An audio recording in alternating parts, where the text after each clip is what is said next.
Audio Jungle. Ibn Abdillah wa ala alihi wa sahbihi wa man wala. Subhanaka la ilma lana illa ma 'allamtana innaka antal alimul hakim. Rabbi shrah li sadri wa yassir li amri wahlul 'uqdatan min lisani yafqahu qawli. Amma ba'd. Sama-sama kita hormati, kita muliakan segenap pengurus dari makam Syekh Maulana Malik Ibrahim. Kita doakan semoga mereka semuanya selalu berada dalam limpahan rahmat ridha Allah Subhanahu wa taala. Panjangkan umurnya, sehatkan badannya, dimudahkan urusannya, dikabulkan hajatnya, semakin dicinta Allah Subhanahu wa taala dan Rasulnya. Segenap pimpinan-pimpinan pondok pesantren, segenap pimpinan-pimpinan majelis salim, segenap hubabah, segenap syaraif, semoga semuanya selalu berada dalam keberkahan. Semoga semuanya selalu berada dalam limpahan rahmat ridha Allah Subhanahu wa taala. Dan juga tentu saja semua yang hadir di majelis ini, baik ibu-ibu, kakak-kakak, adik-adik, anak-anak, yang semoga semuanya dirahmati Allah Subhanahu wa taala, disayangi Allah Subhanahu wa taala, disyafaati Rasulullah sallallahu alaihi wasallam, dicintai Rasulullah sallallahu alaihi wa ala alihi wasallam insyaallah. Amin ya rabbal alamin. Dan semoga semua yang hadir di tempat ini Allah sampaikan umur kita berjumpa bulan suci Ramadan dalam keadaan sehat zahir dan batin, dalam keadaan hati yang menyambut Ramadan dengan penuh cinta insyaallah. Amin ya rabbal alamin. Saudara sekalian saya muliakan, tema kita pada siang hari ini menyambut Ramadan penuh cinta. Ya, orang tuh paling afdol, paling bagus kalau datang ke rumah seseorang itu datang dengan membawa cinta dan dicintai. Jadi sekalian, kita nih tamu tuh ada 3 macam. Kita nih kedatangan orang di rumah kita, kedatangan tamu. Itu ada 3 jenis, teman-teman sekalian. Ada 3 jenis tamu yang datang di rumah kita. Yang pertama, tamu yang dirindukan. Kenapa? Karena kita sebagai sahibul bait mencintai orang tersebut, menyayangi orang tersebut, dan kita mengharap-harapkan kehadirannya. Jadi kalau dia datang disambut. Jenis tamu yang kedua, tamu yang datang untuk sekedar dia punya hajat sama kita sahibul bait. Ya, ada orang datang karena memang ada hajatnya. Entah mau ngutang, entah hajatnya mau undang. Kan begitu? Ada orang datang ke rumah kita, tamu yang datang dengan membawa hajat, mau minta kita mengijabah hajatnya. Kan begitu tuh. Yang terakhir, tamu yang gak disukai sama sahibul bait. Tamu yang kehadirannya tidak diharap-harapkan. Tamu yang kehadirannya tidak dinantikan, bahkan dibenci oleh sahibul bait. Yang seperti ini sangat mungkin untuk dia tidak dibukakan pintu. Yang pertama disambut, dibukain pintu, bahkan dengan dipersiapkan segala sesuatunya. Yang kedua, dibukain pintu, didengerin, dikabulin hajatnya, pulang udah. Yang ketiga, gak dibukain pintu sebab dia memang tidak diharap-harapkan kehadirannya bahkan dibenci oleh sahibul bait. Sehingga sekalian, sebentar lagi datang bulan suci Ramadan. Kita adalah orang yang bertamu ke bulan suci Ramadan. Kita adalah orang yang datang kepada bulan suci Ramadan. Bulan Ramadan kita datangi. Bulan Ramadan mendatangi kita. Ramadan adalah tamu kita dan kita adalah tamunya bulan Ramadan. Sama kayak sekarang ibu-ibu datang kemari. Bu, saya yakin yang hadir kemari bukan cuman kepengen ketemu saya. Saya yakin yang hadir ke sini bukan cuman karena kepengen lihat saya. Orang yang katanya suaranya kedengeran di mana-mana tapi orangnya nggak kelihatan mukanya. Kan begitu tuh. Saya yakin yang hadir di tempat ini nih bukan hanya karena mengharap saya atau pengen ketemu saya. Saya yakin yang datang ke sini juga karena mengharap keberkahan dari sahibul magam Syekh Maulana Malik Ibrahim. Betul? Hadir dapat berkahnya Syekh Maulana Malik Ibrahim, bisa ketemu Ustazah Halimah, bisa dengerin kajian secara langsung. Kan begitu? Bu, kamu adalah tamu. Termasuk saya adalah tamu dari Syekh Maulana Malik Ibrahim. Dan sebagai tamu, kamu pasti menjadi salah satu dari 3 jenis tamu yang tadi telah saya sebutkan. Tamu yang dirindukan, tamu yang sekedar diterima dikabulkan hajatnya, atau tamu yang dibenci.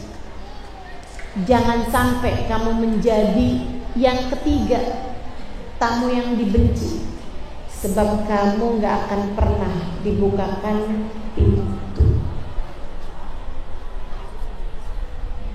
Bertamu ke wali, hadir di majelis, sama halnya bertamu kepada bulan suci Ramadan. Ibu-ibu sekalian, ada yang diterima, ada yang ditolak. Bertamu kepada wali, ada yang diterima, ada yang ditolak. Yang diterima pun kelasnya nggak sama. Bukan berarti semua orang berziarah ke makam wali pasti diterima sama Allah Subhanahu wa taala, pasti diterima sama sahibul magam. Enggak seperti itu, ibu-ibu saudaraku sekalian. Tidak seperti itu. Adik-adik, teman-teman semuanya, tidak seperti itu. Menjadi tamu selalu aja menjadi salah satu dari 3 orang tersebut. Jangankan bertamu kepada seorang wali ataupun bertamu kepada bulan suci Ramadan, bahkan yang berangkat pergi haji keluar modal yang sangat banyak, jutaan rupiah. Tahun ini hajinya naik lagi, hampir 2 kali lipat kabarnya biaya haji tahun ini.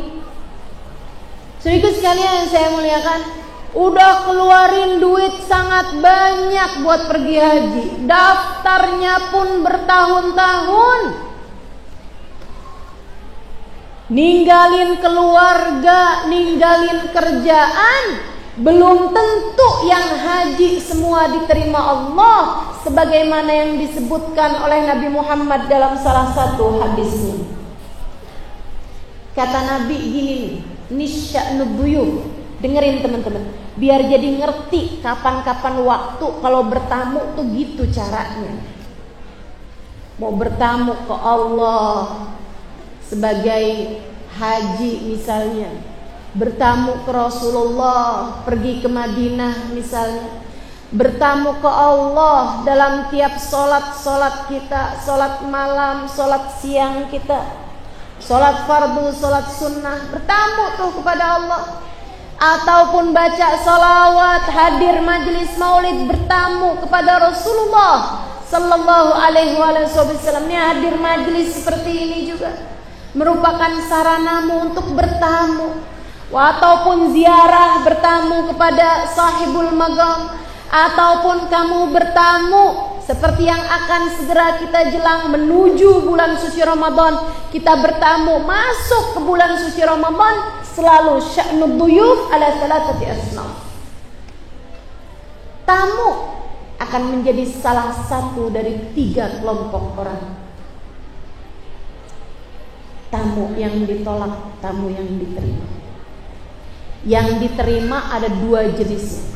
Sekedar diterima, dibukain pintu kemudian keluar begitu saja, atau yang disambut penuh rindu untuk kemudian ia akan tercukupi sepanjang hidup.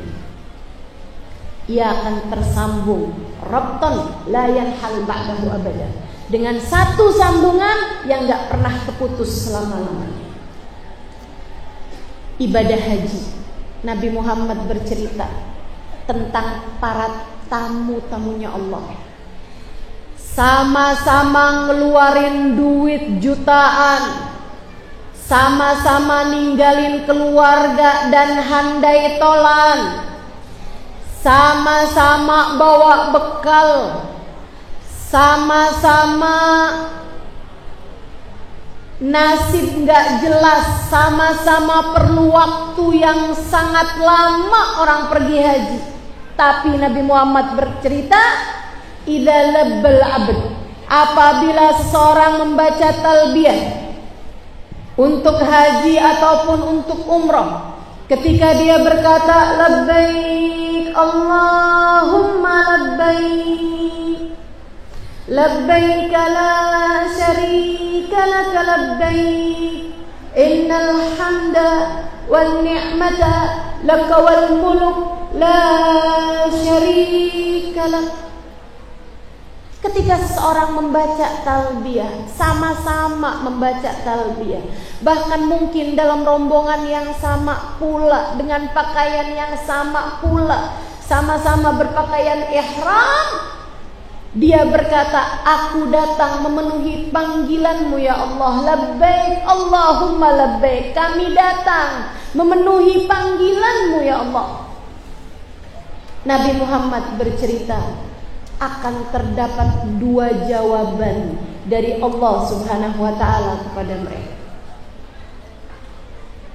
Ada orang-orang, dia pergi dengan uang haram, dia pergi dengan hati yang tak mengenal cinta,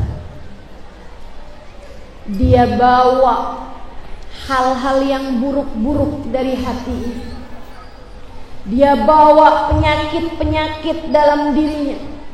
Bisa jadi dia pergi haji, tapi uang yang dipakai hajinya adalah uang haram, karena ia bekerja sebagai rentenir di dunia, atau dia berangkat dengan menghutangi uangnya orang. Dia bawa pergi haji, pergi umroh pakai uang hutang. Dia bilang gak apa-apa, saya utang nih, yang penting saya bisa haji. Ntar sepulang haji saya baru akan doa di waktu haji. Pulang-pulang masa sih Allah gak lunasin haji saya? Saudariku sekalian yang saya muliakan, dia berhaji dengan membawa hati yang biar orang semuanya tahu bahwa saya bergelar hajjah. Biar orang gak lagi meremehkan saya, biar saya dianggap mulia di pandangan orang. Nanti saya pulang haji, semua orang pada nengokin saya, pada minta doa dari saya jadi orang keramat. Saudariku sekalian yang saya muliakan, orang haji akan tetapi tujuannya bukan buat nyari Allah Subhanahu wa ta'ala. Tujuannya buat nyari kebesaran dirinya sendiri. Saudariku sekalian yang saya muliakan, orang-orang yang seperti ini ketika dia berhaji, apalagi mohon maaf, halo, apalagi mohon maaf teman-teman, orang yang haji pakai duit rakyat, atuh nggak tahu betul. pakai uang haram, atau seorang istri haji tanpa ridho suaminya, atau seorang anak pergi haji nih, akan tetapi dengan membawa kemarahan orang tuanya, dia durhaka selama ini kepada orang tuanya, kemudian dia berangkat pergi haji. Sekaligus sekalian saya muliakan, saat dia berkata labbaik Allahumma labbaik, labbaik la syarika laka labbaik, aku memenuhi panggilanmu ya Allah, aku datang karenamu ya Allah. Allah kemudian menjawab panggilannya tersebut dengan Allah berkata la labbaik wa la sa'daik, tidaklah kamu datang memenuhi panggilanku. Kayak ibarat kata-kata gampangnya Allah jawab, emang siapa yang ngundang? Kamu bilang aku datang memenuhi panggilanmu, siapa yang kamu maksud? Kamu datang memenuhi panggilanku, siapa yang ngundang? Saya tidak berasa mengundangmu. Makhluk haram, hartamu yang kamu pakai buat haji harta haram. Kamu selama ini menyia-nyiakan perintah-perintahku. La labbaik wa la sa'daik, tidak ada kebahagiaan demi kebahagiaan aku berikan padamu. Yang ada adalah kehancuran demi kehancuran. Maka ada orang haji, pulang haji tambah ahli maksiatnya. Orang haji, pulang haji tambah terbuka auratnya. Ada orang haji, pulang haji tambah hancur kehidupan beragamanya. Itu disebabkan karena ia telah menjadi tamu Allah yang datang dengan tanpa adab. Dia menjadi tamu Allah, akan tetapi ditolak di sisi Allah Subhanahu wa ta'ala. Ada teman saya dulu, waktu saya mondok, cerita. Dia bilang, saya punya kak tetangga saya. Dia bilang pulang haji jadi gila. Pulang haji jadi gila. Saya bilang, kenapa gitu sebabnya? Dia tuh emang dari awal-awal kerjanya selalu meremehkan syariat-syariat Allah Subhanahu wa ta'ala. Sampai dia bilang gitu, pengen tahu saya kayak apaan sih Ka'bah, saya mau pergi haji kayak apa sih Ka'bah. Orang tuh ribut-ribut Ka'bah kayak apa sih Ka'bah gitu. Jadi sekalian, dia kalau ditanyain sama orang, Bu mau pergi haji, oh mau lihat Ka'bah, kayak apaan sih Ka'bah, orang sampai segitunya sama Ka'bah. Sampailah dia berangkat pergi haji. Di saat dia lihat Ka'bah, orang kan pada nangis tuh.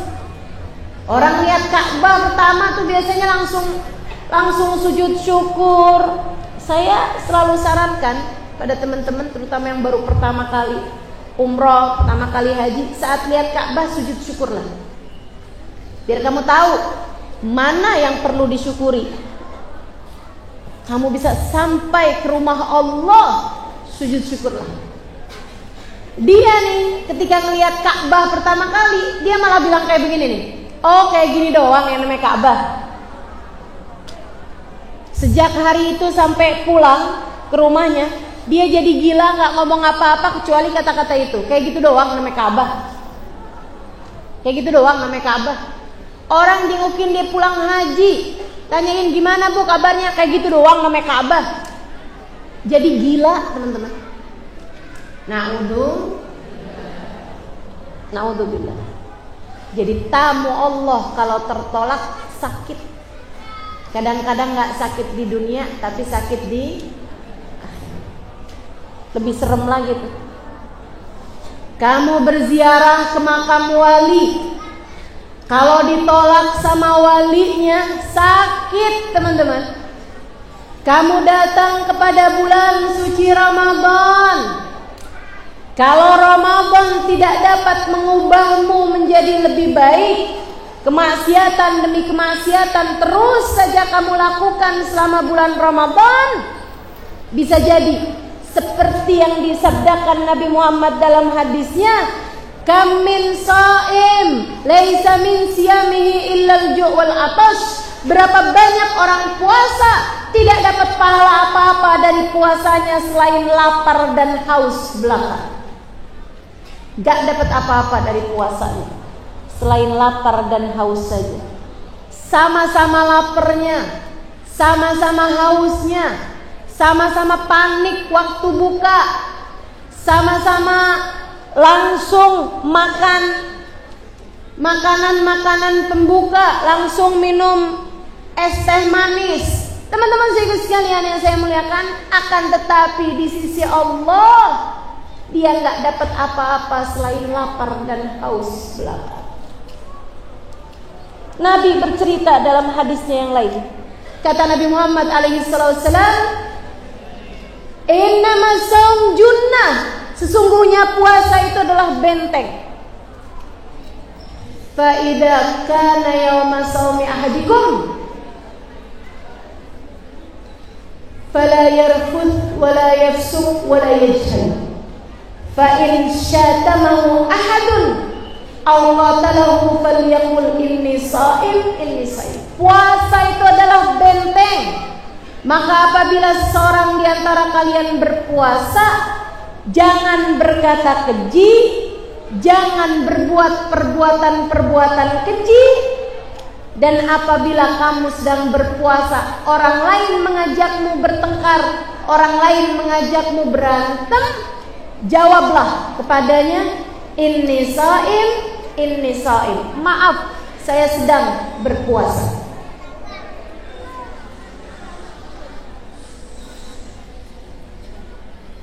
Teman-teman sekalian, dalam hadis yang lain Nabi Muhammad bercerita. Kata Nabi Muhammad, "Man lam yada' shaumuhu anil kalam an kalami zur wal amal bih, falaysa lillahi hajah fi an yada' ta'amahu wa syarabah." Siapa yang puasa tidak bisa mencegahnya dari berkata keji. Puasa iya, ngomelin suami iya. Puasa iya, mukul anak iya. Puasa iya, ngomongin orang iya. Puasa iya, namimah iya.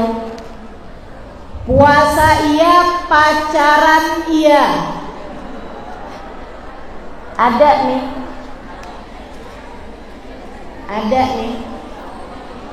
Hadir nih di sini nih. Puasa iya juga, pacaran iya juga.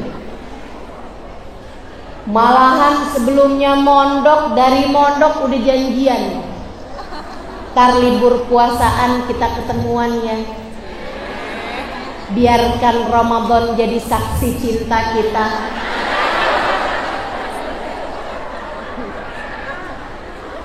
Ketemuannya di mana? Pulang terawih di bawah menara masjid ya.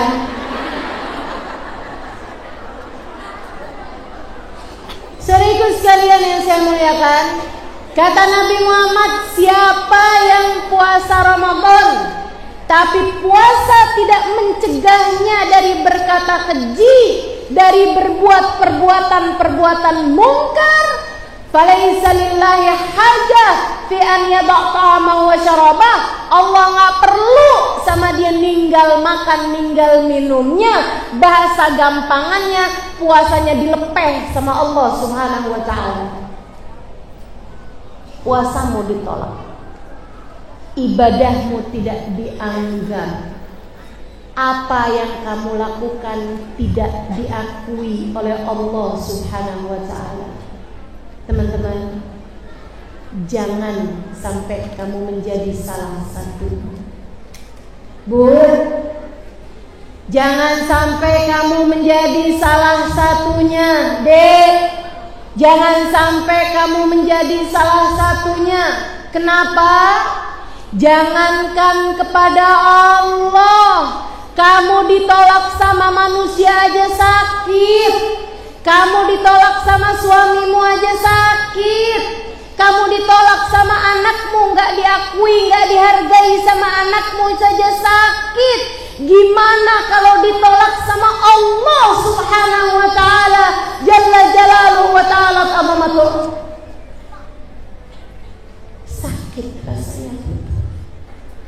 dan kesakitan itu bisa ada yang dirasakan sejak di dunia, banyak yang Allah simpan untuk merasakan sakit nanti di akhirat. A'udzu billahi minasy syaithanir rajim. Kalla bal rana 'ala qulubihim bima kanu yaksibun. Kalla innahum an rabbihim yawma idzin lamahjubun. Kata Allah sekali-kali tidak. Bal rana 'ala qulubihim, ada karat di hati mereka. Bima kanu yaksibun, disebabkan perbuatan dosa yang telah mereka lakukan di dunia. Ada dosa-dosa yang terus-terusan mereka lakukan di dunia, membuat aku murka sehingga hatinya kotor, bahkan karat memenuhi ruang hatinya. Kalla, sekali-kali tidak. Innahum an rabbihim yawma idzin lamahjubun. Hari itu mereka tertolak di sisi Allah Subhanahu wa taala. Hari itu mereka ditolak mentah-mentah oleh Allah. Allah tutupkan pintu dari mereka.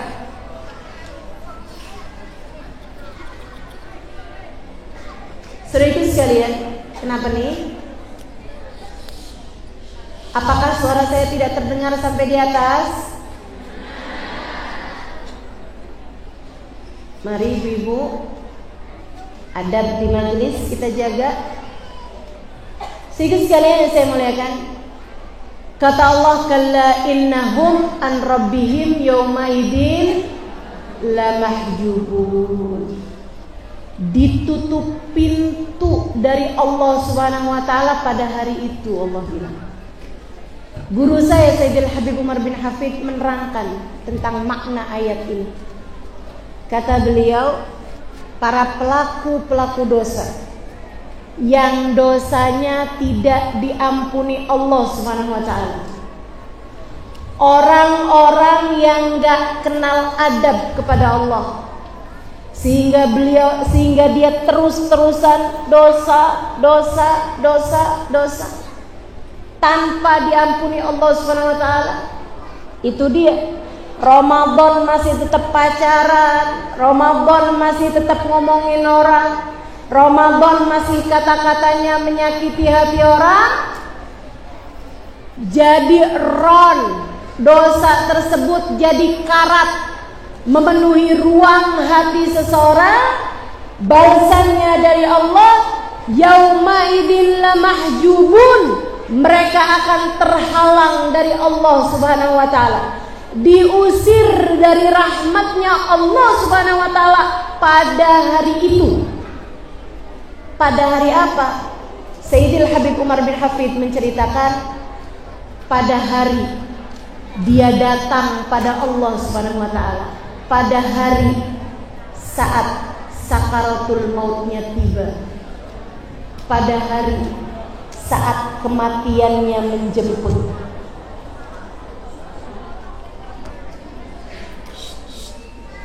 Hari itu dia akan tertolak di sisi Allah Subhanahu wa ta'ala.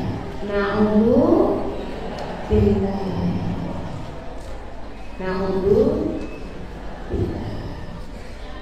Saudara sekalian yang saya muliakan, mati dengan tercabut iman itu hukuman untuk para tamu yang datang kepada Allah, sementara Allah menolaknya mentah-mentah. Maka jangan sampai kamu menjadi yang seperti itu. Datang bulan suci Ramadan, kita akan bertamu kepada bulan suci Ramadan. Teman-teman sekalian, jaga adab selama bulan suci Ramadan. Masuklah kepada bulan suci Ramadan membuatmu layak diterima di sisi Allah. Siapa nih orang-orang yang belum masuk aja udah tertolak? Nabi Muhammad bercerita, arba mahrum min rahmat Ramadan. 4 kelompok orang ini tidak akan dapat rahmatnya Allah di bulan suci Ramadan. Mahma amil ma'amil, mau ngerjain apaan aja, wa insam wagam, walaupun dia puasa di waktu siang, tahajud, tarawih di waktu malam gak tinggal, walaupun dia bersedekah tiap hari ngasih bukaan puasa kepada 1000 orang sekalipun, tiap hari mengerjakan umroh selama bulan Ramadan sekalipun, kalau dia adalah salah satu dari 4 kelompok orang ini, Allah bahkan tak berkenan membukakan pintu rahmatnya pada orang tersebut. Siapa? Para tamu-tamu tertolak dari sejak awal ini.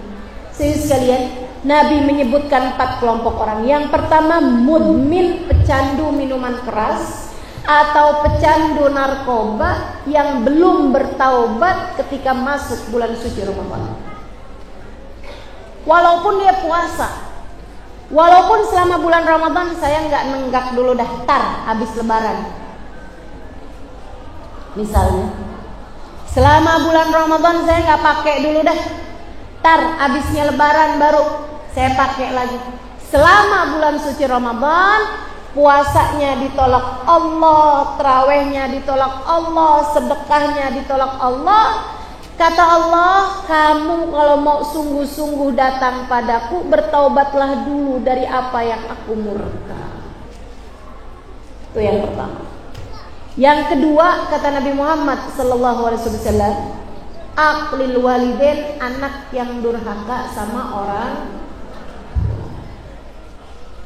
Yuk, yang masih pada punya orang tua, sebelum masuk bulan suci Ramadan, seriuslah minta maaf sama orang tuanya. Minta maaf yang serius. Jangan gak serius minta maafnya. Bu, kalau saya ada salah maafin ya. Itu gak serius namanya.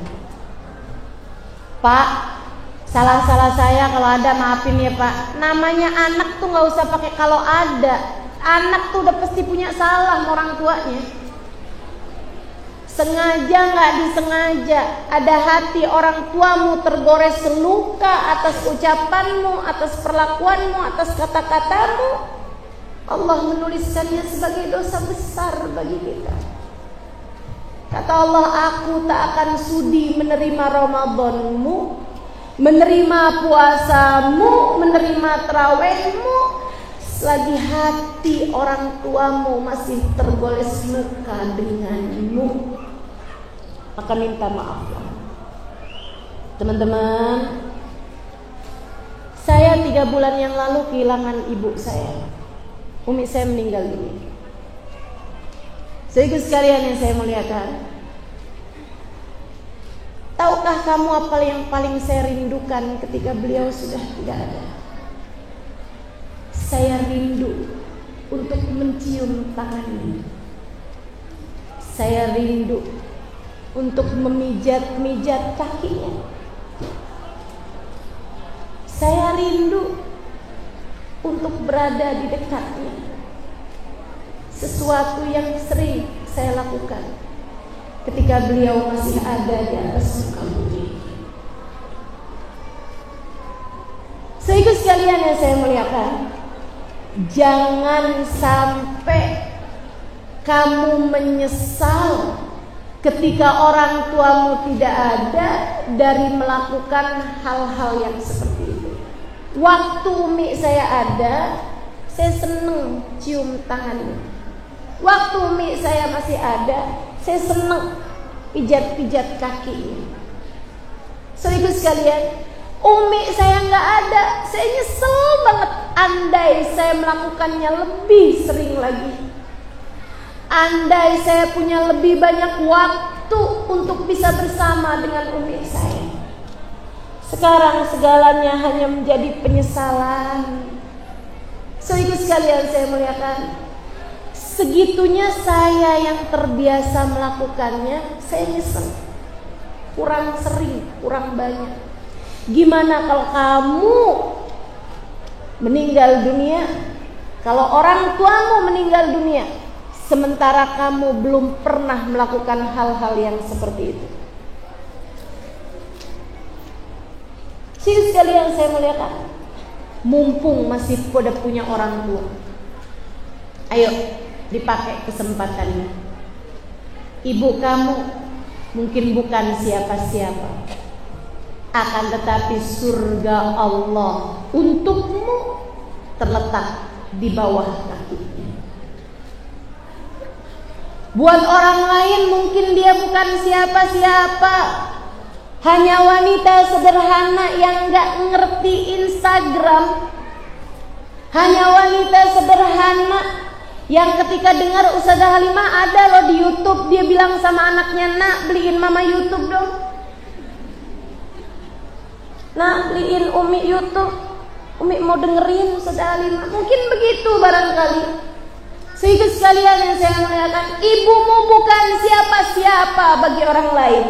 Ia hanyalah wanita sederhana, akan tapi kamu harus tahu surgamu berada di bawah telapak kaki.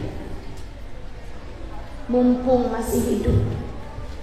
Nih, bulan Rajab, bulan orang ziarah, bulan orang nyari makam keramat, bulan orang nyari orang keramat buat dimintain doa biar datang masuk bulan suci Ramadan dengan hati yang lebih siap, Allah berkenan menerima. Bagus, tapi teman-teman sekalian, ibumu, ayahmu, orang paling keramat yang ada di atas muka bumi, jangan sia-siakan mereka. Ketika datang seorang anak muda berkata kepada Nabi Muhammad, "Ya Rasulullah, inni urid an ujahid fi sabilillah." Wahai Rasul, saya ingin berjuang di jalan Allah bersamamu. Pengen pergi perang barengan denganmu wahai Rasul. Akan tetapi saya punya ibu sedang sakit, tidak ada yang merawat selain saya. Apa yang harus saya lakukan wahai Rasulullah? Nabi menjawab, "Idzan fa fiha fajahid." Kalau begitu kepada ibumu berjuanglah nak. Berjihadlah dengan cara urusi ibu kamu yang benar. Marhaban bil qaidi adlan, marhaban bis salati ahlan marhaban. Allahu akbar, Allahu akbar, Allahu akbar, Allahu akbar. Doa ketika azan mustajab. Kita berdoa hajat kita masing-masing sambil kita dengarkan dan kita jawab azan.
Allahu Akbar.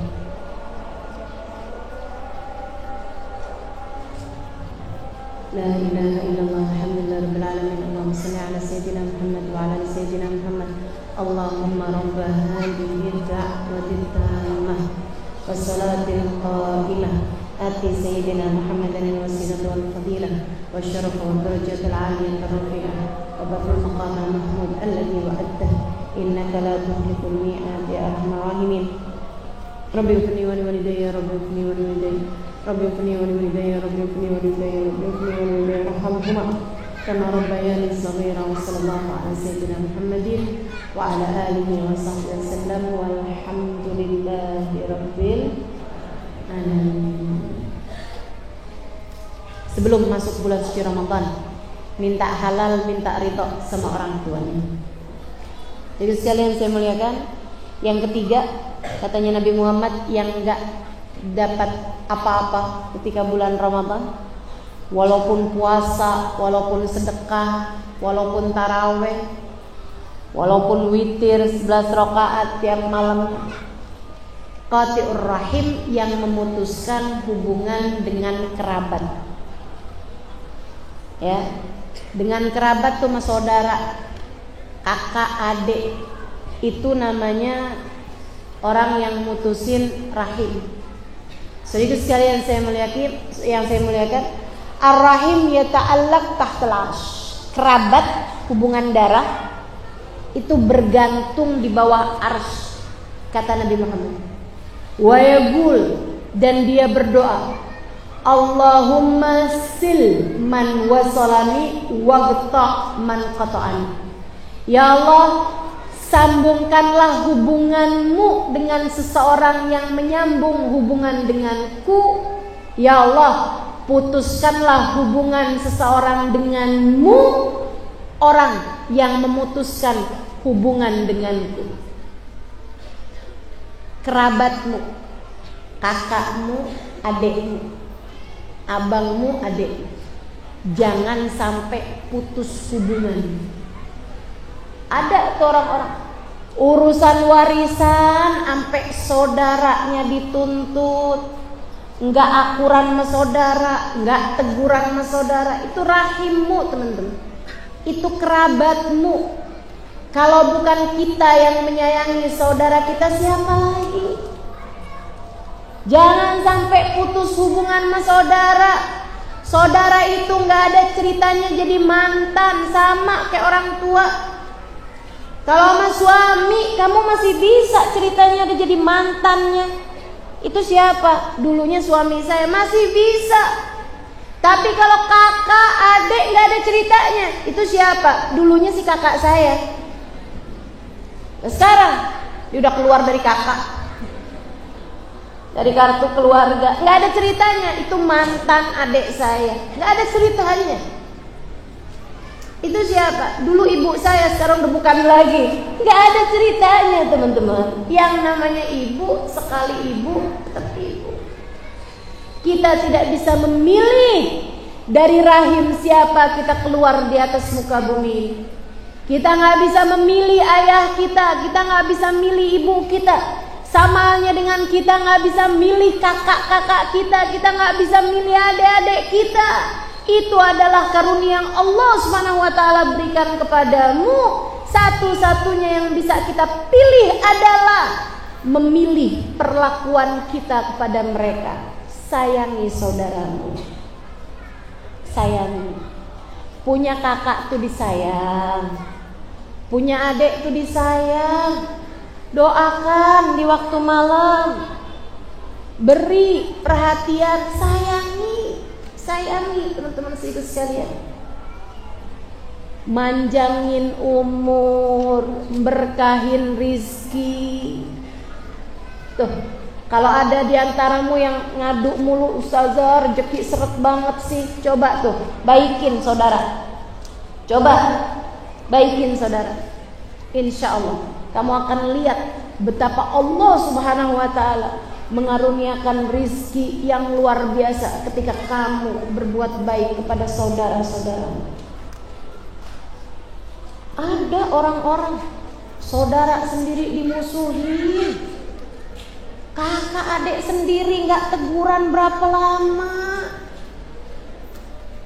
Kita ini kalau berbuat baik pada saudara bukan karena ngarepin apa-apa, ngarepin Allah Subhanahu wa taala ridho sama kita. Mudah-mudahan Allah ridhoi kita, insya Allah.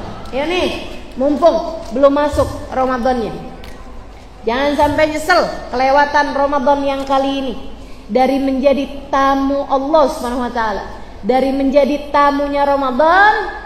Siapapun di antaramu yang hubungannya sedang tidak baik dengan saudara-saudarimu, minta maaf. Datang, sambung hubungan. Ustazah, masalahnya dia yang musuhin, gimana nih Ustazah? Datengin sebagai saudara. Kalau datang sama saudara kita tuh jangan sebagai polisi yang apaan tuh namanya kalau polisi?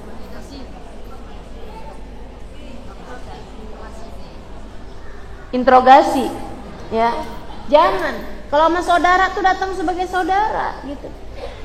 Datang sebagai saudara, berbuat baik pada saudara kita. Insya Allah dengan cara itu puasa kita layak diterima di sisi Allah.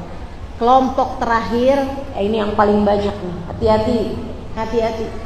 Banyak Ramadan tertolak karena kamu menjadi kelompok yang 4 ini.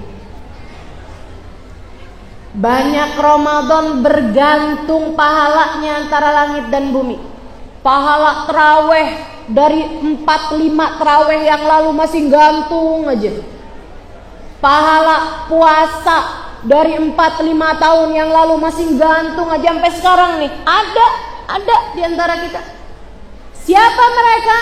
Al-musyahin alladzi bainahu wa baina akhihi al-mu'min syahna. Kata Nabi Muhammad, seseorang yang masih bermusuhan dengan sesama hamba-hamba Allah Subhanahu wa taala.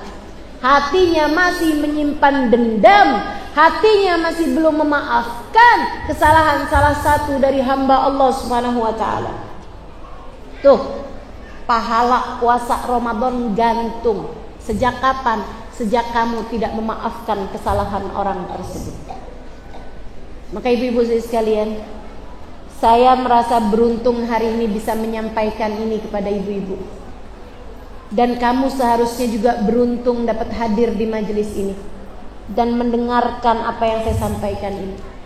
Sebab bisa jadi kalau hatimu masih punya permusuhan sama satu saja dari hamba Allah Subhanahu wa taala, kemudian di majelis ini kamu bisa memaafkan orang tersebut, bisa jadi pahala puasa bertahun-tahun Allah turunkan kepadamu saat ini.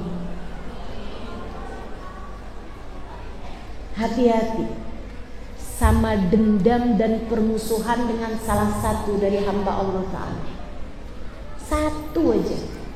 Kalau misalnya kamu gitu ya, bilang gini nih, saya sih maafin siapapun, saya nggak punya masalah sama siapapun, saya cuma satu orang itu aja. Kalau doa malam-malam, ya Allah ampuni saya, ampuni semua orang yang pernah ada masalah sama saya, kecuali yang satu itu ya Allah. Itu teman-teman, satu aja dari hamba Allah Subhanahu wa taala yang beriman, kamu bermusuhan dengannya, jadi masalah. Ibadahmu selama ini, setiap kali malaikat mau turunkan rahmat, mau turunkan ijabah doa, mau menurunkan karunia, gantung antara langit dan bumi. Kata Allah, sebagaimana yang diceritakan oleh Nabi Muhammad, unzuru hatta yasallaha, malaikat tungguin, jangan turunin sampai hatinya lega memaafkan, baru turunkan kemudian. Jadi gantung aja udah antara langit dan bumi. Maka kalau kamu ngerasa hidup kok gini-gini aja ya, dari dulu sampai sekarang tahajud masih berat-berat juga ya, saya kok hidup dari dulu sampai sekarang kayak gini-gini aja ya, kok kayaknya mengerjain taat susah bener, rezeki juga susah gitu. Periksa hatimu. Jangan-jangan ada seseorang yang permusuhan dan dendam kepadanya masih ada di dalam hatimu. Bu, Kak, Dek, saya sarankan padamu sekarang juga, sayangi dirimu, maafkan siapapun yang pernah berbuat salah padamu tanpa terkecuali. Ustazah, Dia tuh nyakitin banget. Saya setiap kali inget saya nggak bisa maafin Ustazah, nggak bisa maafin. Karena dia telah begitu menyakiti hati saya Ustazah, bertahun-tahun Ustazah. Dia adalah mantan suami saya.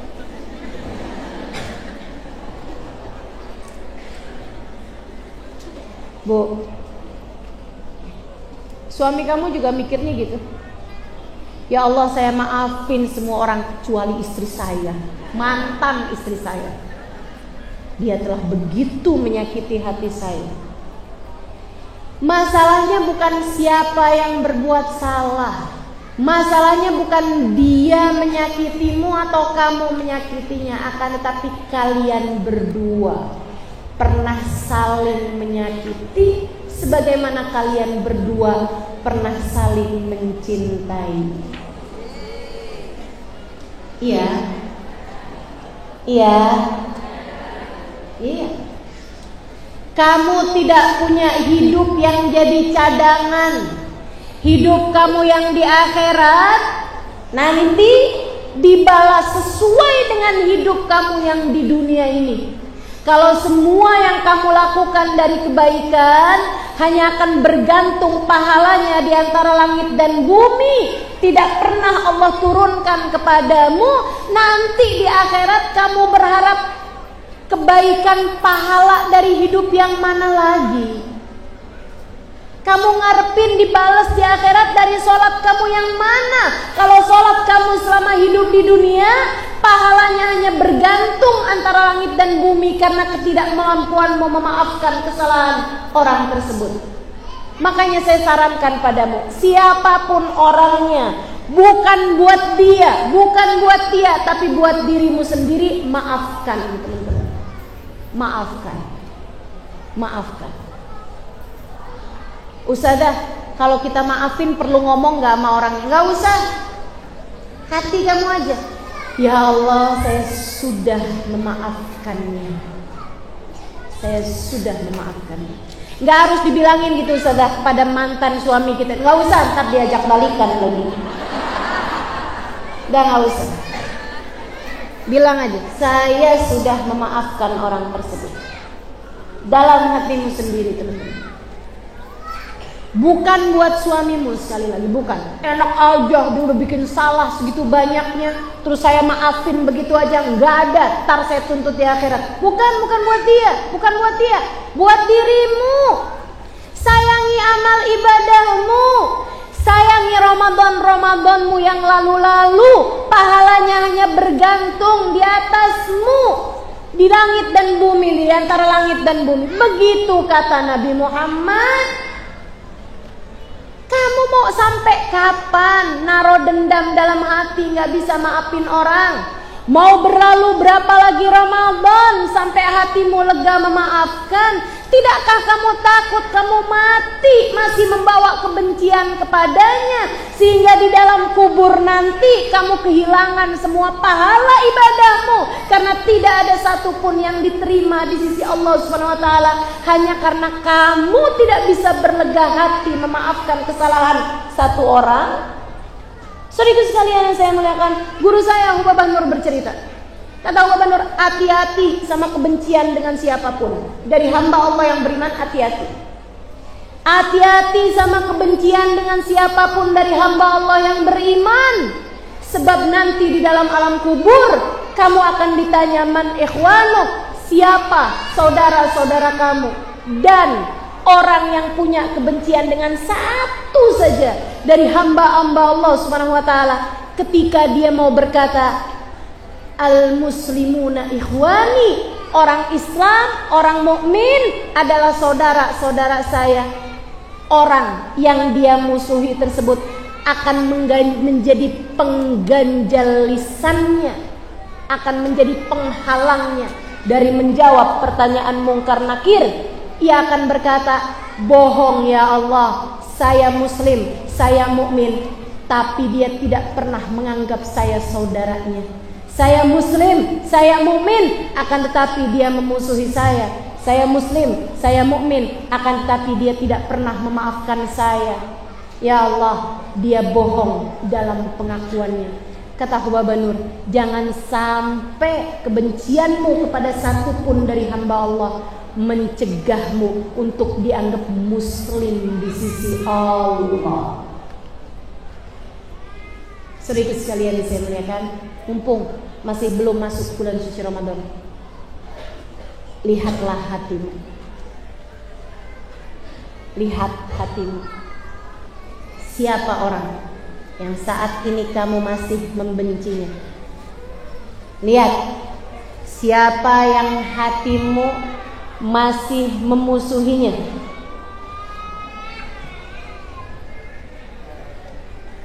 Lihat hatimu teman-teman.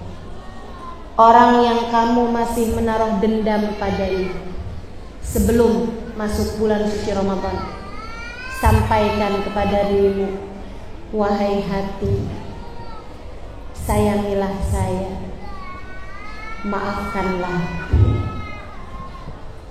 Wahai hati, kita mau benerin nasib di akhirat, maafkanlah. Boleh yang bawa anak nangis, boleh keluar dari ruangan dulu.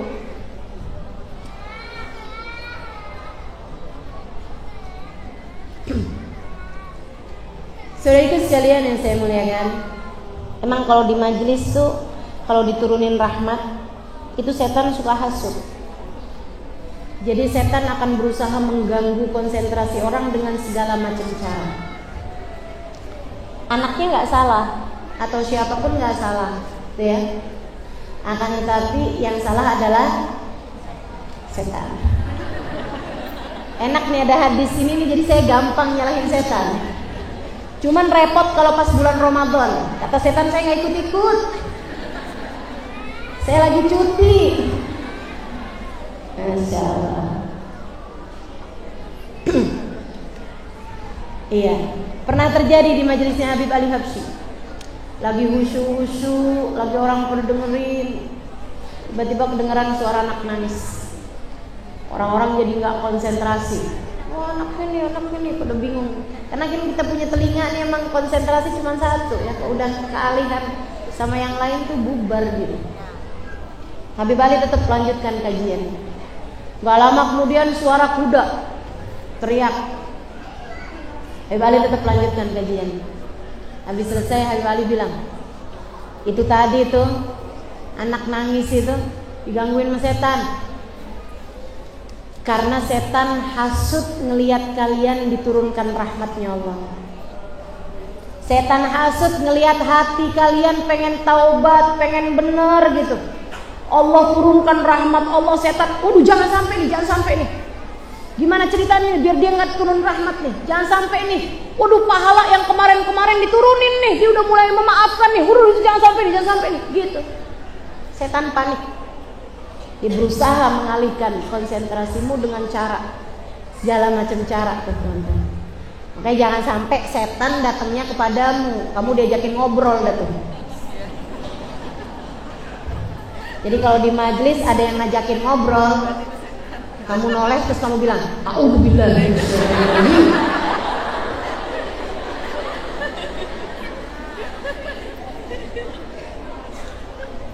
Gitu ya. Jadi sekalian saya muliakan, tuh 4 tamu-tamu Ramadan yang udah pasti diusir. Dari sejak awal pintu udah nggak dibukain pintu. Adalah orang-orang yang kelompok 4 tadi itu. Masih ingat yang pertama siapa? Mudmin, pecandu minuman keras, pecandu narkoba, atau barang-barang haram lain. Yang kedua, anak durhaka sama orang tua. Yang ketiga, orang yang mutusin silaturahmi. Yang keempat, musyahin, pendendam ya, yang masih punya kebencian dalam hati. Ustazah, tapi kok saya masih tetap sakit hati ya? Ini saya kasih ilmu teman-teman, biar kamu bisa mudah maafin salahnya orang. Ilmunya adalah, ingat gak ada sesuatu terjadi kecuali dengan izin Allah. Ingat Allah aja, ingat Allah. Kamu pernah disakiti suamimu, ada orang nabrak anak kamu sampai jadi cacat misalnya.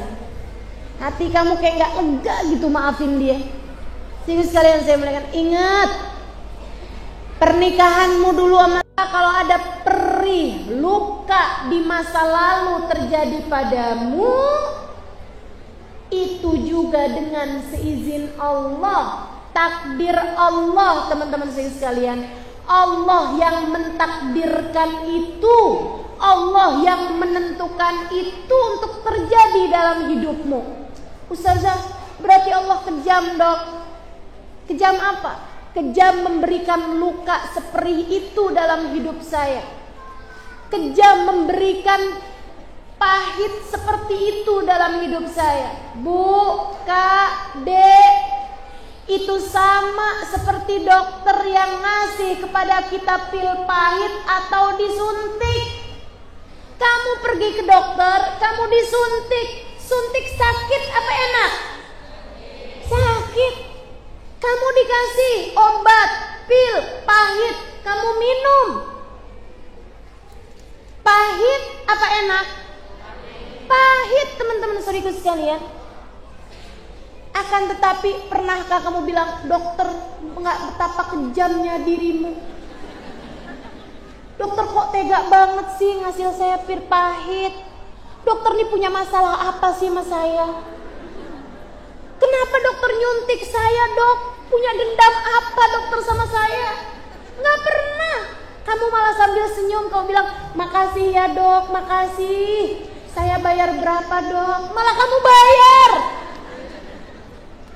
Saudaraku sekalian yang saya muliakan, kenapa kamu bisa berbuat seperti itu kepada dokter? Karena kamu tahu, ketika dokter itu memberi pil pahit bagimu, menyuntikmu, atau bahkan mengoperasi dirimu, teman-teman saudaraku sekalian, kamu tahu, bukan karena dia benci padamu, justru karena untuk menyehatkanmu, untuk menguatkanmu.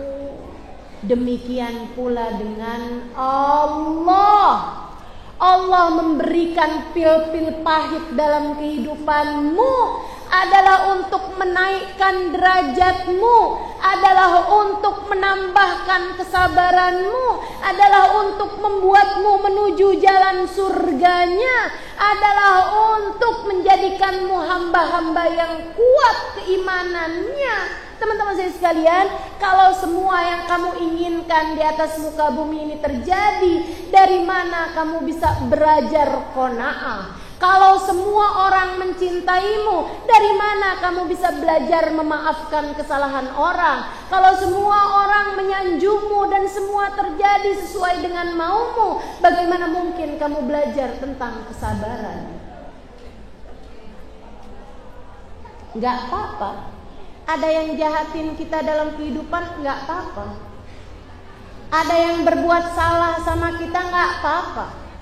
Teman-teman sekalian, gak apa-apa.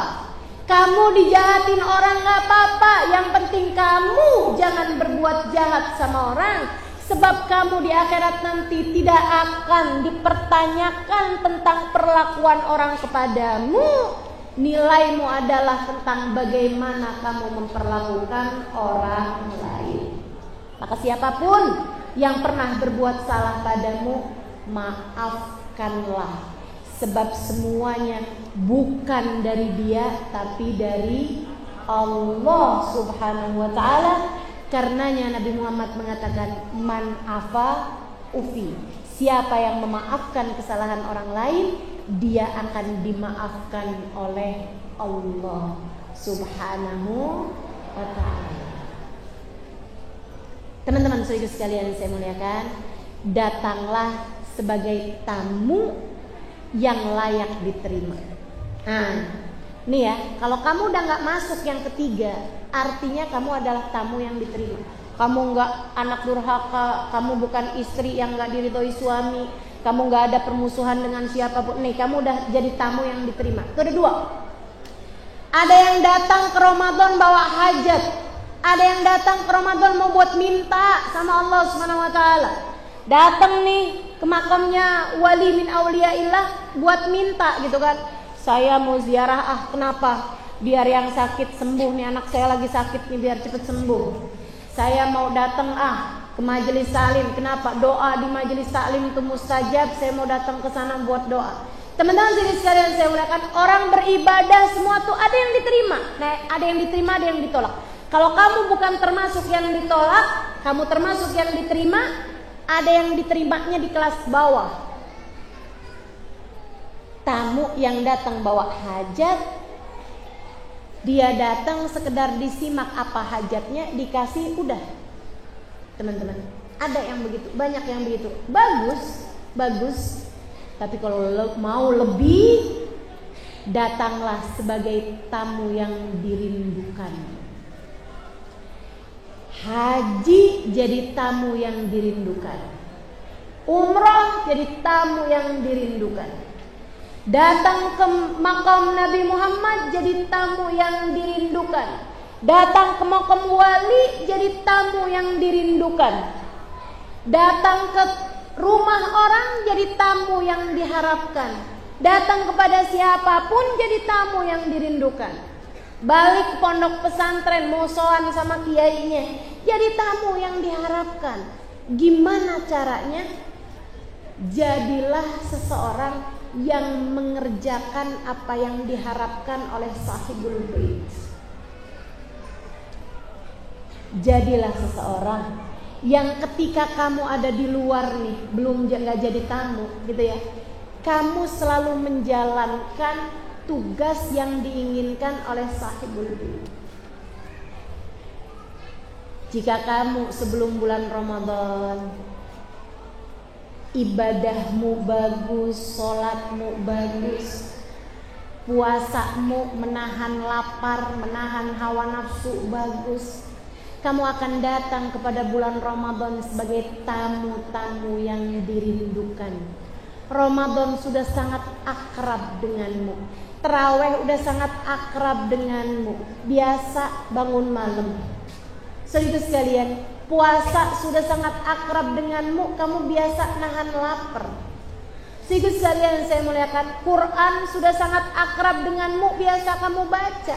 Masuk bulan suci Ramadan, Allah bersiap-siap untuk menurunkan segala rahmat karunia-Nya padamu. Apalagi masuk bulan suci Ramadan, hatimu penuh cinta kepada Allah. Masuk bulan suci Ramadan, hatimu penuh rindu kepada Rasulullah. Apalagi kamu datang berziarah ke makam Nabi dalam keadaan hatimu penuh cinta kepada Nabi Muhammad. Apalagi kamu datang ke makam salah satu wali min auliyaillah, hatimu penuh cinta kepada mereka, hatimu penuh rindu kepada mereka, mereka akan menyambutmu dengan penuh kerinduan. Waktu Sayyidina Hamid bin Umar, cerita terakhir ini. Waktu Sayyidina Hamid bin Umar, seorang wali min auliyaillah, teman-teman, hatinya khusyuk. Sayyidina Hamid bin Umar, seorang wali min auliyaillah, hatinya penuh khusyuk.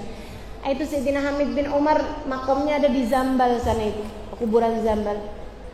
Itu seorang yang sangat dicinta sama Nabi Muhammad alaihissalam, seorang yang sangat dicinta sama Allah Subhanahu wa taala.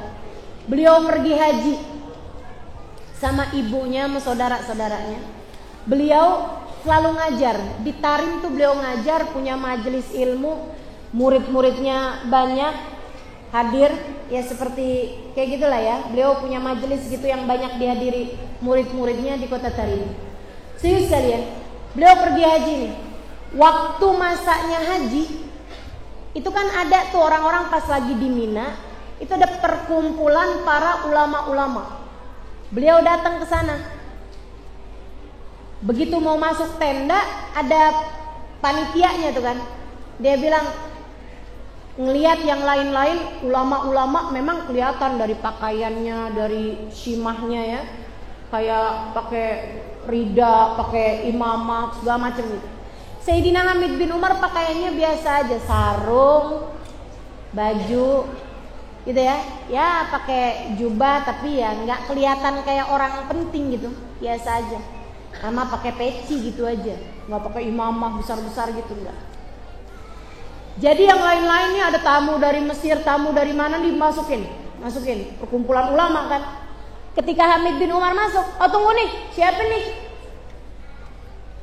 Man antum? Katanya panitianya nih. Kamu sih siapa? Dia bilang Hamid bin Umar. Kayak nggak masuk dalam jadwal nih, nggak masuk dalam daftar.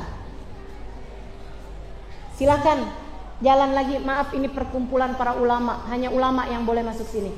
Oh ya udah, mau jalan lagi. Ada satu orang. Dia bilang tunggu.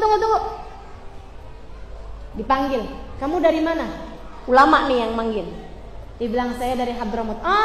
Kita belum punya nih orang ulama dari Hadramut nih. Boleh masuk, perwakilan Hadramut. Perwakilan dari Hadramut, silakan masuk. Bahkan nggak dianggap sebagai ulama, teman-teman. Udah, di dalam pertemuan tersebut ulama dari Mesir bicara, ulama dari Sudan bicara, ulama dari mana-mana tempat nih bicara nih. Udah selesai. Hamid bin Umar nggak dianggap, teman-teman. Sayyidina Hamid bin Umar, Habib Hamid bin Umar nih nggak dianggap. Habis itu kemudian waktunya doa, mereka bilang siapa nih yang doa? Oh ini aja nih berkah nih dari Hadramut nih, berkah. Hadramut ulamanya berkah-berkah, orang-orang Hadramut nih bawa keberkahan dari Tarim nih, lalu biarin dia yang doa. Silahkan doa. Disuruh doa ya doa. Kan abaib kal mayyit, tamu tuh kan kayak mayit ya, disuruh apa? Maksudnya nggak punya ikhtiar gitu. Ya udah diapain aja. Disuruh doa aja. Angkat tangan. Subhanallah. Begitu beliau angkat tangan, teman-teman, ulama ini kan bicara ilmu dhahir, tapi Hamid bin Umar seseorang yang hatinya selalu menjadi tamu Allah dimanapun yang dirindukan oleh Allah. Hatinya selalu tersambung dengan Allah, selalu tersambung dengan Rasulullah. Allah selalu memandangnya dengan pandangan penuh rahmat, dengan pandangan penuh cinta, karena hatinya tak bergeming selalu mengingat Allah Subhanahu wa taala. Hatinya tak pernah lengser-lengser, tak pernah berpindah dari pintu Allah Subhanahu wa taala. Seperti katanya Imamul Haddad, lam azal bil babi waqif farhaman rabbi wukufi. Ya Allah, aku adalah orang yang senantiasa berdiri di pintumu, berharap-harap engkau segera membukakan pintu.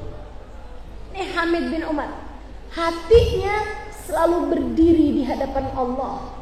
Hatinya seperti katanya Imamul Haddad, teman-teman sekalian, al-qalbu idza sajad lam yarfa' ba'dahu abada. Hati itu kalau udah sujud sama Allah nggak akan pernah keangkat lagi sesudahnya. Hatinya Hamid bin Umar seperti itu. Sayyidina Hamid bin Umar, beliau angkat tangannya, sakinah dari Allah segera turun, ketenangan dari Allah segera turun, membuat semua orang tiba-tiba menundukkan kepalanya. Karena ketenangan dari Allah Subhanahu wa taala, rahmatnya Allah, dengan hanya sekedar beliau mengangkat tangan. Beliau kemudian berdoa, Allahumma hdina fiman hadait. Semua yang mendengar menangis. Wa'afina fiman afait. Semua yang mendengar menangis sembuhkan. Doa yang beliau baca doa kunut. Allahumma hdina fiman hadait wa afina fiman afait wa tawallana fiman tawallait. Terus apa lagi? Wa qina syarra ma qadait. Ada yang satu orang. Allahumma hdina fiman hadait wa afina fiman afait tawallana fiman tawallait fima atait wa qina syarra ma qadait. Emang kunut nih kalau nggak pas lagi subuh suka lupa. Barik lana fima atait wa afina syarra ma qadait. Begitu beliau doa tuh, doa kunut, semua yang hadir taubat semuanya. Semua yang hadir nangis semuanya. Heran mereka. Kemudian mic-nya diambil salah satu dari orang yang ada di situ. Dia bilang, wali min auliyaillah hadir di majelis ini. Dan kita ini nggak ngerti adab sama beliau. Semua orang langsung ngumpulin beliau. Para ulama-ulama seluruh dunia itu langsung berusaha untuk mencium tangan beliau. Beliau narik-nariknya. Sampai mereka semuanya tanya, man antum, siapa antum? Dia bilang, saya Hamid bin Umar. Saya bukan siapa-siapa. Sekalian saya muliakan, beliau dengan hatinya merasa diri bukan siapa-siapa. Ini berlian yang menyangka dirinya debu belaka. Sampai beliau jadi tamunya Nabi Muhammad, mau ziarah ke makam Nabi Muhammad sallallahu alaihi wasallam. Masuk masjid, beliau bingung. Ini saya gimana ya? Ziarah dulu ke makam Nabi atau tahiyatul masjid dulu karena saya baru masuk masjid. Adabnya, sunnahnya adalah masuk masjid, tahiyatul masjid dulu. Tapi ini kan saya ziarah ke makam Nabi nih.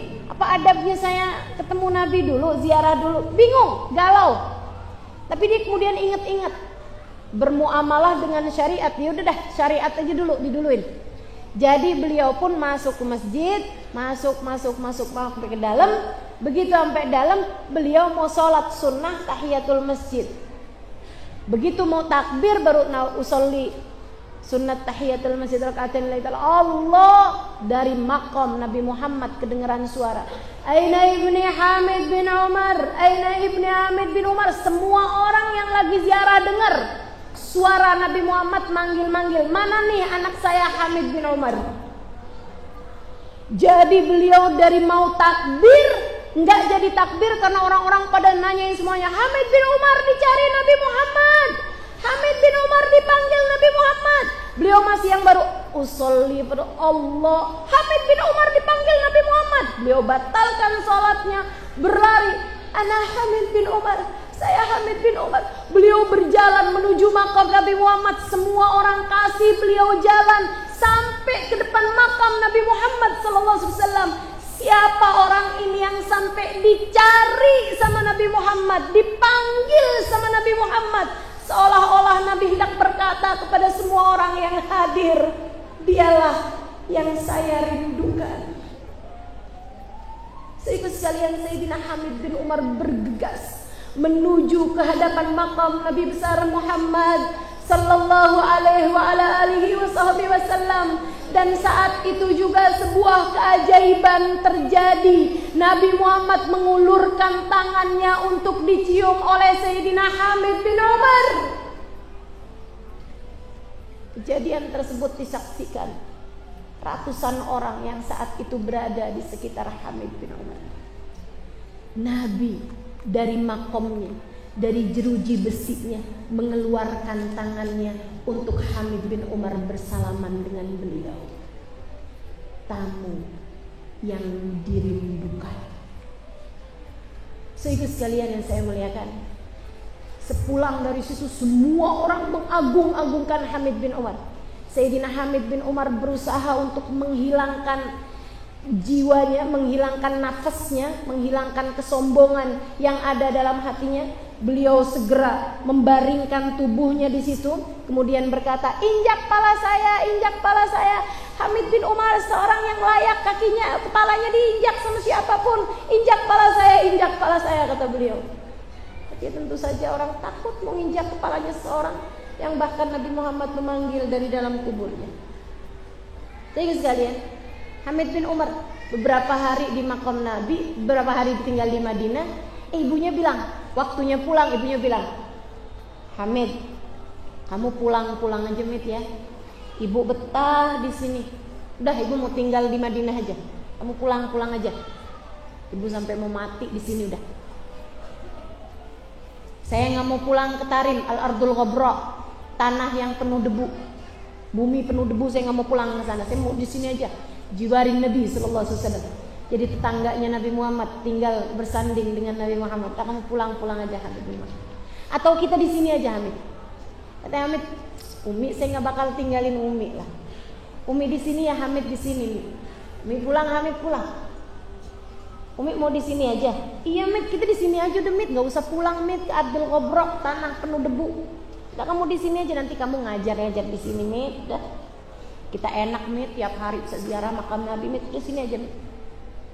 Juga sekalian, malam harinya Nabi Muhammad datang kepada Sayyidina Hamid bin Umar. Kemudian berkata, "Ya Hamid, nazari ilaik wa anta fil ardil ghabra atwal ilayya min nazari ilaik wa anta huna." Wahai Hamid, kamu pulang ke tanah penuh debu itu. Kamu mengajar di sana, kamu berdakwah di sana, kamu mengajar murid-murid di sana. Pandanganku kepadamu di sana lebih panjang dari pandanganku selama kamu ada di sini di Madinah. Kamu kalau kepengen dapat pandanganku, hai Habib, pulang ke Ardil Ghabra, ngajar di situ. Saya lebih memandangmu lebih sering daripada saat kamu ada di Madinah sini. Masya Allah. Besokannya Hamid bin Umar bilang sama ibunya, "Bu, kayaknya kita pulang aja." Kata ibunya, "Iya Mit, saya tahu." Ibunya rupanya dimimpiin Nabi juga. "Pulang barengan sama anakmu. Pandanganku pada kalian di tanah penuh debu itu lebih sering, lebih panjang daripada pandanganku pada kalian selama kalian di sini." Itu para hati-hati penuh cinta, penuh rindu, menjalankan visi misi dari para aulia, dari para nabi, menjalankan tugas dari Allah Subhanahu wa taala. Teman-teman sekalian yang saya muliakan, kalau kamu bisa menjadi hamba Allah yang salehah, maka kamu mengerjakan ibadah apapun, kamu menjadi tamunya Allah yang Allah rindukan. Kamu penuh cinta kepada Nabi Muhammad, kamu baca sholawat, kamu ucap salam, kamu jadi seseorang yang dirindukan, diterima oleh Nabi, dirindukan oleh Nabi besar Muhammad sallallahu alaihi wa ala alihi wasallam. Saudara sekalian, hingga ketika datang ajal menjemputmu, kamu tak lagi pernah ketakutan, kamu tak lagi pernah kesakitan. Pada saat itu Allah akan bisikkan di telinga batinmu, "Ya ayyatuhan nafsul mutmainnah, irji'i ila rabbiki radiyatan mardiyah, fadkhuli fi ibadi wadkhuli jannati." Wahai pemilik hati yang tenang, wahai pemilik hati yang aku bertahta di dalamnya, wahai pemilik hati yang senantiasa berzikir mengingatku, saatmu kini telah tiba. Kembalilah kamu kepada Tuhanmu. Aku telah ridho padamu, kamu pun ridho padaku. Aku cinta padamu, kamu pun cinta padaku. Fadkhuli fi ibadi, masuklah ke dalam golongan hamba-hambaku. Wadkhuli jannati, masuklah ke dalam surgaku. Mari jalani kehidupan sebagai tamu Allah yang layak dirindukan. Mari menjalani kehidupan sebagai tamu Nabi Muhammad yang layak dirindukan. Mari menjalani Ramadan sebagai tamu Allah yang layak dirindukan. Mari berziarah ke makam para wali sebagai tamu yang layak dirindukan. Saudari sekalian yang saya muliakan, mari menjadi hamba-hamba Allah yang soleh. Semoga Allah Subhanahu wa taala ampuni segenap dosa kita, tutup segenap aib kita, diterimanya kita di sisinya insyaallah. Semoga kita dimanapun dan kapanpun kita berada tidak pernah terhalang dari rahmatnya Allah, tidak pernah terhalang dari syafaat Rasulullah, tidak pernah terhalang dari keberkahan wali-walinya Allah. Ala hadhihi niyyah wa bi kulli niyatin salihah jami'ah syamilah ila hadratin Nabi Muhammad sallallahu alaihi wa ala alihi wa sahbihi wasallam. Al-Fatihah.